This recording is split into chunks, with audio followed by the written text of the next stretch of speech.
Alright, I'm just gonna make a quick video. Just me sitting here, basically. And, it's just gonna be, because my Tourette syndrome is really bad right now, and I think most of you have no idea what Tourette syndrome really is. And, this is basically just my physical Tourette syndrome. There's three: physical, vocal, and verbal. I have physical right now, so I'm just gonna just chill here, watch a few YouTube videos, and you'll see my Tourette syndrome is gonna make me move uncontrollably and just do random stuff. So yeah, here we go. Oh, we have to. 9/11 was the biggest don't ask, don't tell. And if it wasn't for the families, we wouldn't have anything. And that's very frightening. We had to take this tragedy and do the best we could with our lives and with our country to try and make the people that are supposed to protect us do the right thing. What I really wanted to happen here is for my children to feel safe. I could have cared less who was in office. I wanted the truth, and I wanted what was wrong to be fixed. What we're left with after our journey is no answers, no accountability, and I've wasted 4 years of my life trying my damnedest, along with the other family members, to make sure this never happens again.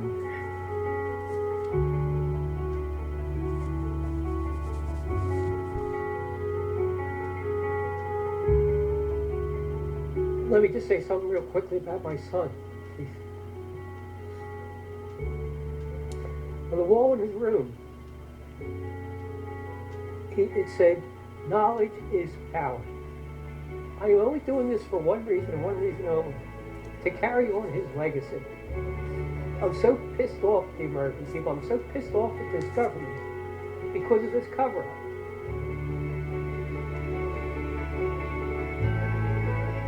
John Gerard Coughlin, Timothy J. Coughlin, Anne Marie Kramer, Christopher Seaton Kramer, and my big brother, Wade Brian Green. We miss you, we love you, and you are always in our hearts.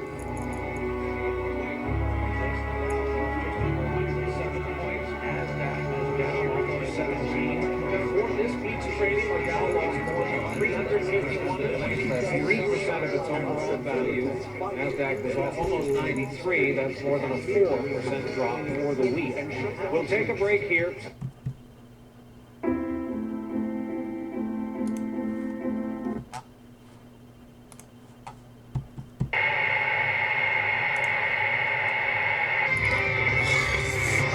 Bring joy to children. For my baby.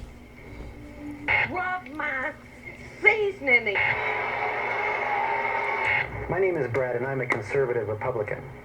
Last summer, I happened to come across a video on the internet about the World Trade Center collapse on September 11th.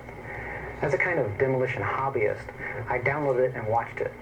The title was Painful Deceptions by a guy called Eric Hufschmidt. The video made me angry. I was determined to prove the maker of this video wrong. I purchased DVDs about 9/11 from CBS and PBS Nova, including one made by the Naudet brothers. These were considered the official videos.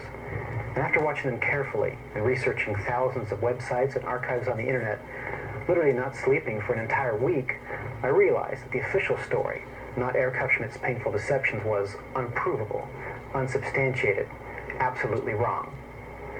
What you're about to see is information you should already know. Our news reporters, government, and media should have made all this material available to every one of us. Ask yourself why you've never seen it on TV. This is as close as we can get to the base of the World Trade Center. You can see the firemen assembled here, the police officers, everybody.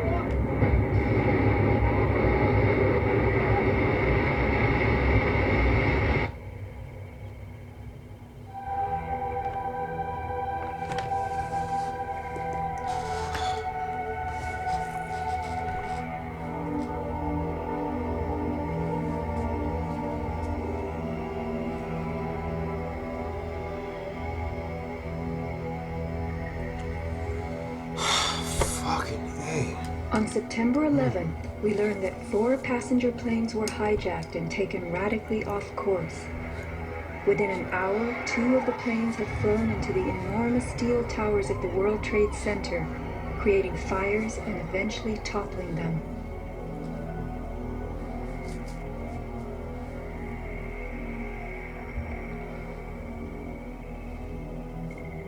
Dazed by the news, the American public soon believed the fires in the towers had burned so hot they caused the steel frames of the buildings to give way.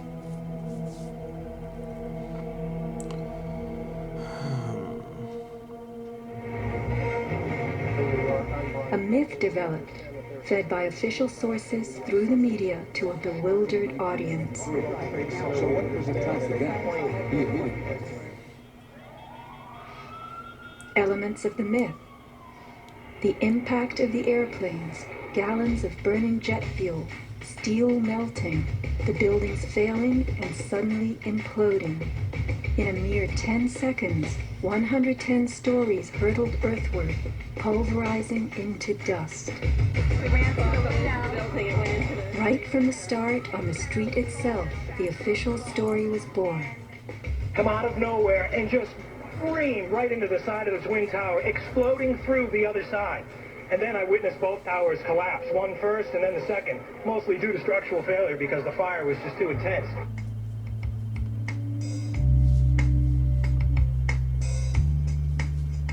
The myth bled into the FEMA report and was echoed by the experts.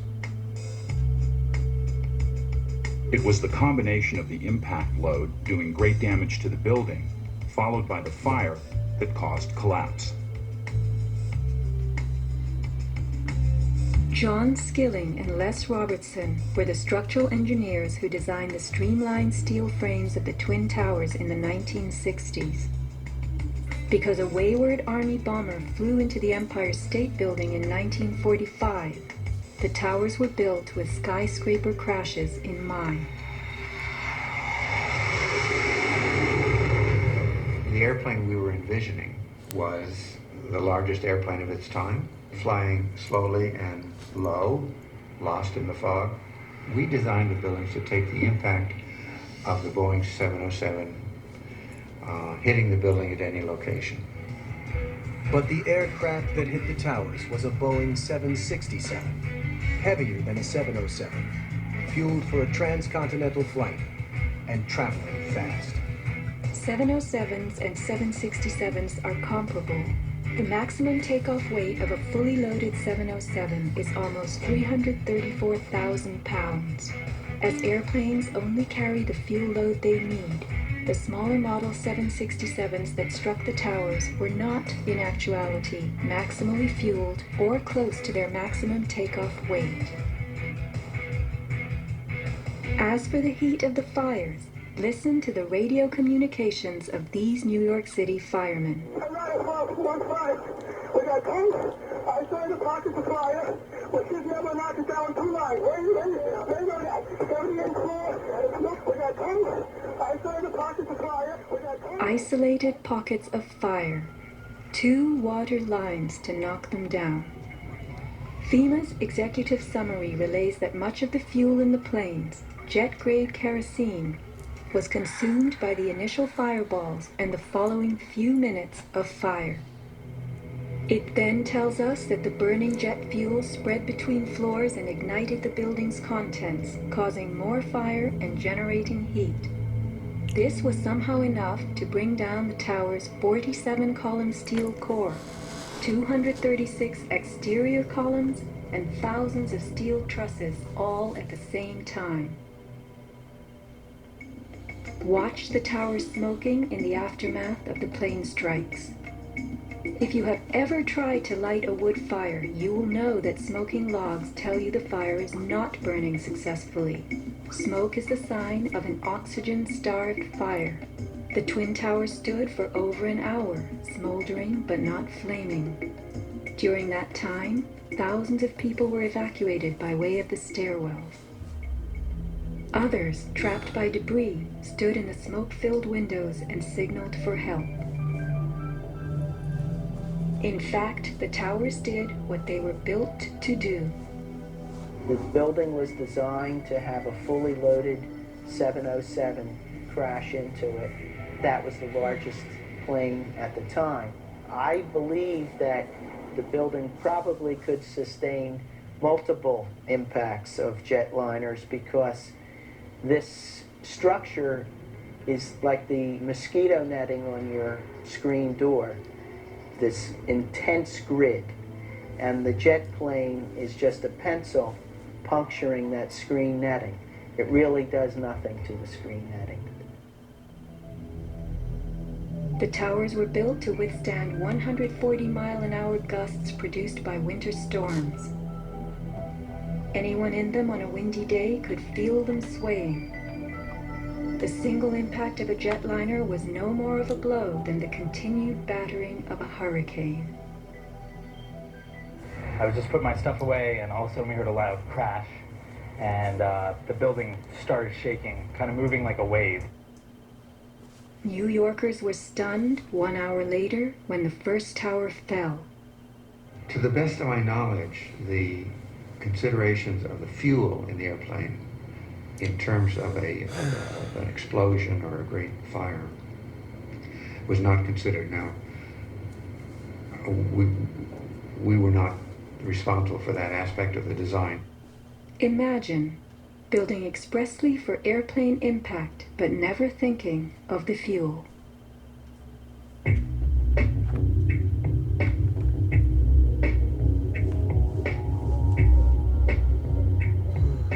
Never before in the history of the world has a steel building collapsed due to fire. I have not seen, until recently, a protected steel structure that has collapsed in a fire. True infernos have raged hot and long in steel-framed buildings, but not one of the buildings ever came down. In 1975, the World Trade Center's North Tower suffered a nighttime fire that flamed for 3 hours, spreading vertically from floor to floor.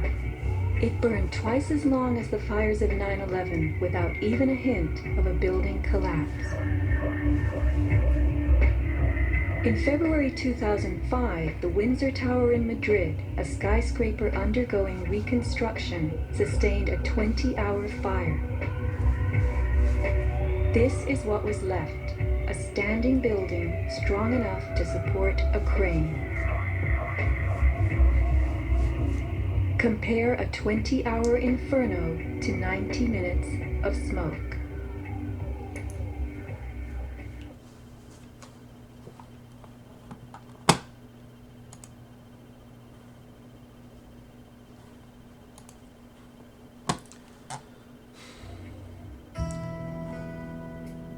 What? Fuck it, man. It's long enough video. This is what I deal with. Like, every time I watch videos on YouTube, I just freaking tweak out because of my Tourette syndrome. So, yeah. I deal with that every day. At least once every 30 seconds normally when I'm watching something. My left shoulder twitches and shit, and there's really no stopping it. It's terribly painful, incredibly annoying, and it pisses me off so badly.